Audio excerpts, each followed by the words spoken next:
Hola, en este video quiero que empecemos a hablar de los axiomas de la teoría de conjuntos y quiero presentarles a los primeros dos, el axioma de existencia y el axioma de extensionalidad. El axioma de existencia, el primero que ven aquí, simplemente dice que existe el conjunto vacío. Esto se puede escribir en un lenguaje de primer orden como existe un X tal que para todo Y no es un elemento de X. Aquí dice que, bueno, en este caso, nuestro universo de discurso, como ya estamos trabajando dentro de la teoría de conjuntos, todos los objetos de los que vamos a hablar son conjuntos. Los elementos de conjuntos van a ser otros conjuntos, y todos los objetos que hablemos siempre van a ser conjuntos.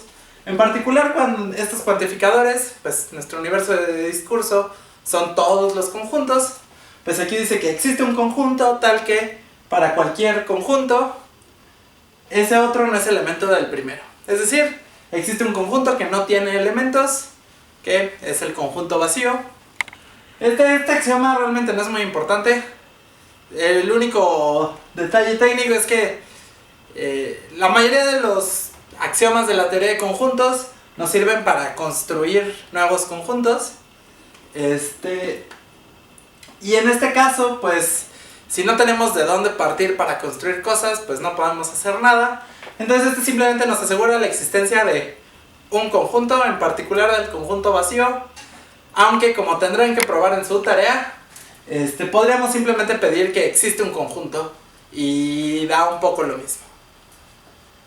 El segundo axioma, que este es probablemente el axioma más importante de la teoría de conjuntos, es el axioma de extensionalidad, que de forma intuitiva dice que dos conjuntos son iguales si tienen los mismos elementos.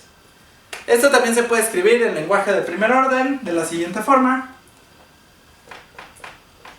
diciendo que para cualesquiera dos conjuntos, pues X es igual a Y, sí y solo sí.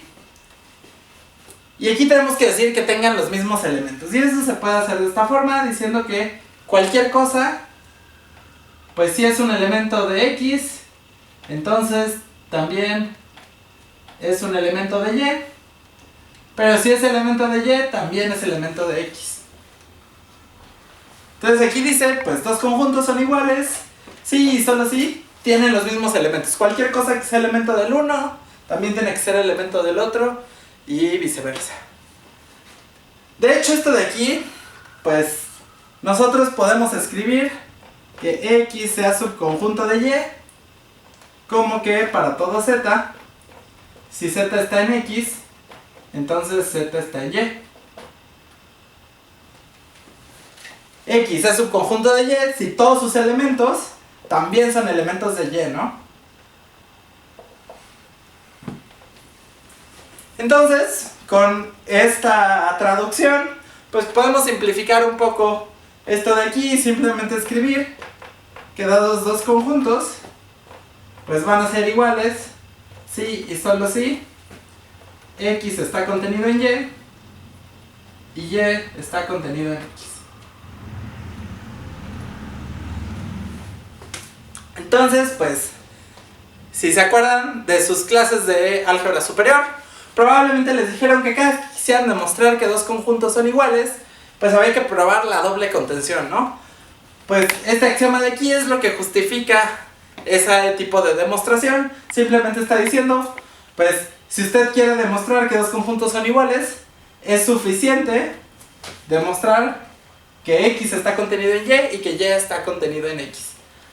Entonces este axioma es fundamental porque pues nos da la forma, la estrategia usual para probar que dos conjuntos son iguales, que es probar que uno está contenido en el otro. Entonces estos son los primeros dos axiomas de la teoría de conjuntos y quiero que probemos un teorema, el primer teorema que podemos probar dentro de la teoría axiomática de conjuntos usando estos dos axiomas, y vamos a eso. Bien, vamos a probar este teorema, que el conjunto vacío es único. Porque, si lo notaron, el axioma nos aseguraba que el conjunto vacío existía. Sin embargo, pues, podría haber muchos, al menos en principio. Entonces vamos a probar que no solo existe, sino que también es único. Esto, pues, ¿cómo se demuestra? Pues ya dijimos que algo sea único significa que si hubieran dos conjuntos vacíos, tendrían forzosamente que ser el mismo, ¿no? Entonces, pues, sean X y Y conjuntos tales que son vacíos. Eso quiere decir que para cualquier Z no está en X.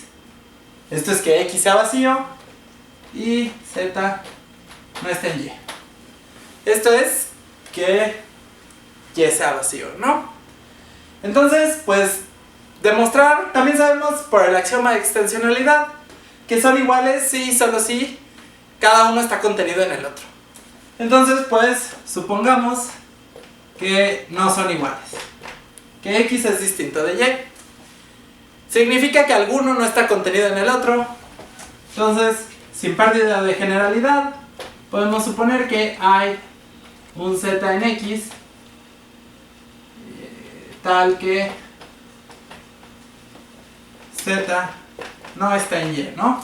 Esto significa que X no está contenido en Y, ¿no? Hay un elemento acá que no está acá. Sin embargo, pues, como probablemente ya observaron, esto nos da una contradicción inmediatamente, ¿no? Porque Z está en X y como X es vacío, cumple esto de acá, Z no está en X y esa es una contradicción. Y por lo tanto, pues nuestro error fue suponer que eran distintos. Fíjense que el otro caso en el que Y es el que no está contenido en X es completamente análogo. Por eso pusimos sin pérdida de generalidad aquí. Y en realidad la demostración sería la misma. Entonces, pues de suponer que estos dos conjuntos vacíos eran distintos, llegamos a una contradicción. Eso significa que tienen que ser iguales. Y eso nos prueba que el conjunto vacío es único. Esto nos da derecho de introducir la siguiente notación. Y es que este símbolo de aquí denota al conjunto vacío.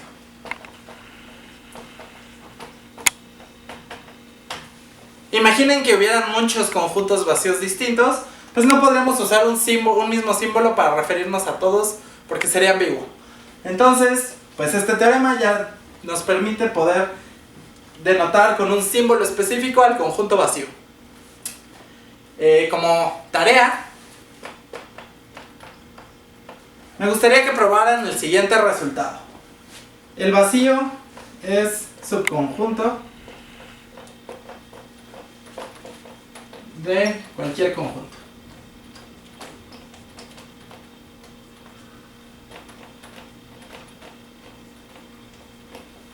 Este teorema lo pueden demostrar utilizando solo, pues, el axioma del vacío y el axioma de extensionalidad.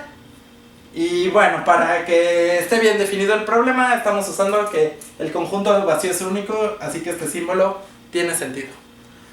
Pero bueno, esto es lo que quería comentarles sobre el axioma de existencia y de extensionalidad.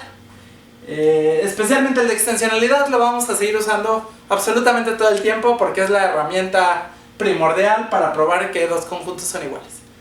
Entonces nos vemos a la próxima, que seguiremos hablando de los axiomas de la teoría de conjuntos.